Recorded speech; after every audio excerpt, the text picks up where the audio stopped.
Condition ہے determination not to return to the sin. پکی determination آپ میں ہونی چاہیے کہ اب میں نے واپس نہیں جانا گناہ کی طرف. یہ سب سے مشکل سٹیپ ہے. لوگ پہلی دو کر لیتے ہیں, توبہ بھی کر لیتے ہیں, اس کے بعد ریگریٹ بھی کرتے ہیں, ندامت بھی کرتے ہیں, لیکن back of the mind in کے مائنڈ میں ہوتا ہے کہ یہ تو میں دوبارہ کروں ہی کروں, کیونکہ میرے سے تو یہ چھوڑا ہی نہیں جا رہا, میں تو پھسلوں ہی پھسلوں. ٹھیک ہے نا, پہلے ہی ڈیفینس میکانزم بنا لیا. تو یہ ٹرو ریپینٹنس نہیں ہے. لیکن ہیونگ سیڈ اٹ, شیخ صالح المنجد کا آپ کو فتویٰ بتاتا ہوں. ان سے کسی نے پوچھا کہ ٹرو ریپینٹنس کی کنڈیشن ہے کہ دوبارہ اس گناہ کی طرف مت جاؤ, انہوں نے کہا یہ ایسے ہی ہے. تو اس نے کہا کہ لیکن میں تو بار بار جاتا ہوں. تو انہوں نے اس کا بڑا اچھا جواب دیا کہ اگر تو واقعی آپ نے ٹرو ریپینٹنس کی تھی اور آپ کا پکا ارادہ تھا کہ میں نہیں جاؤں گا, اللہ تو نیت جانتا ہے نا, آپ کا پکا ارادہ تھا میں نہیں جاؤں گا, تو وہ والا گناہ ایلیمینیٹ ہو گیا. اس کے بعد جب وہ سیم گناہ آپ نے کیا تو وہ نیو سن کاؤنٹ ہوگا. سمجھ رہے ہیں بات کو, یعنی وہ نیو سن ہے. اب اس کی دوبارہ ویسے سے آپ ریپینٹ کریں گے. لیکن اگر بائی پلان ہے کہ نہیں میں کرتا رہوں گا, توبہ بھی کرتا رہوں گا, مذاق بنا لیا, اگر رولز کو, کچھ رولز کو ہم مذاق بنا لیتے ہیں نا, ہمیں ایک چھوٹ مل گئی, لا سمجھ آ گیا, تو انسان بہت چلاک ہے, اس کے بعد اس کو مس یوز کرتا ہے. تو اگر تو مس یوز کریں گے لاز کو تو پھر زیادہ گناہ کے مرتکب ہوں گے. تو اس لیے یہ بہت امپورٹنٹ سٹیپ ہے ڈٹرمنیشن. ڈٹرمنیشن پہ لوگ فیل ہوتے ہیں. کیوں فیل ہوتے ہیں؟ وہ پلان نہیں بناتے ہیں, ول پاور نہیں ہے, ڈٹرمنڈ نہیں ہے to leave the sun. Determination کیسے آتی ہے؟ لکھ کے, پلان بنا کے, کسی کو بتا کے, وعدہ کر کے, کسی کو شامل کر کے, پورا انالیسس کر کے.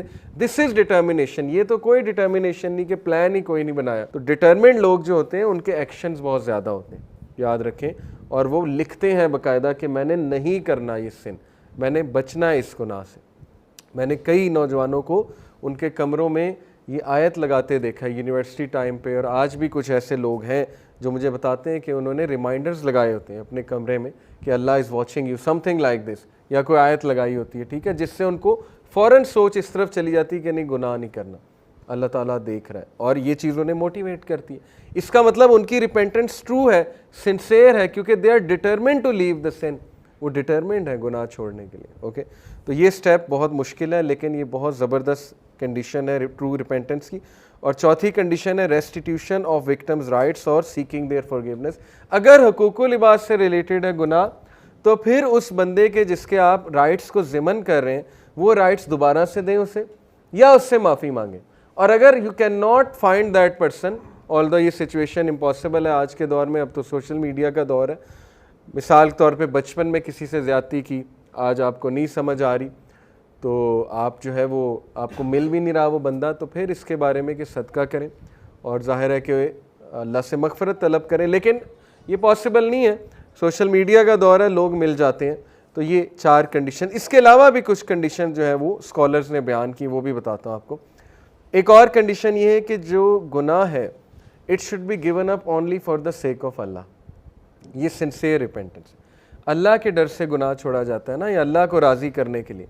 کچھ لوگ گناہ اس لیے چھوڑتے ہیں کہ میری صحت ڈیمیج ہو رہی ہے, ٹھیک ہے نا, الکوہل ایڈکٹ ہوتے ہیں, کہتے ہیں گناہ اس لیے چھوڑ دیا, یا سگریٹ اس لیے چھوڑ دیا. آلدو یہ ون آف دا ریزنز ہے, میں اس ریزن کا انکار نہیں کر رہا. جب ہم نے کسی کو گناہ چھڑوانا ہے تو ہم نے اس کی اس طرح توجہ دلانی ہے کہ تیری صحت برباد ہو رہی ہے, راتیں جاگتے ہو, ٹھیک ہے نا, نیند نہیں آتی, اور ظاہر ہے کہ صحت برباد ہو رہی ہے, ٹھیک ہے. لیکن جب گناہ اس نے چھوڑنا ہے تو اس نے نیت یہ رکھنی کہ میرا رب مجھ سے ناراض ہوتا ہے, میں اللہ تعالیٰ کی حدود کو پامال کر رہا ہوں, اس لیے میں یہ گناہ چھوڑ رہا ہوں. پھر آپ دیکھیں کہ اس میں ڈٹرمنیشن آتی ہے کہ نہیں آتی, کیونکہ جو ایکٹ اللہ کے لیے کیا جاتا ہے اس میں اللہ کی طرف سے برکت آتی ہے, اور جب اللہ کی طرف سے برکت آئے گی تو پھر ظاہر ہے کہ ڈٹرمنیشن بھی آئے گی. تو پہلی بات یہ ہے کہ وہ گناہ کو صرف اور صرف اللہ سبحانہ و تعالیٰ کی رضا کے لیے چھوڑیں. ایک حدیث میں آتا ہے کہ whoever gives something for the sake of Allah, Allah will enrich him and Allah will fill his heart with richness, اور اللہ تعالیٰ will replace it with something better.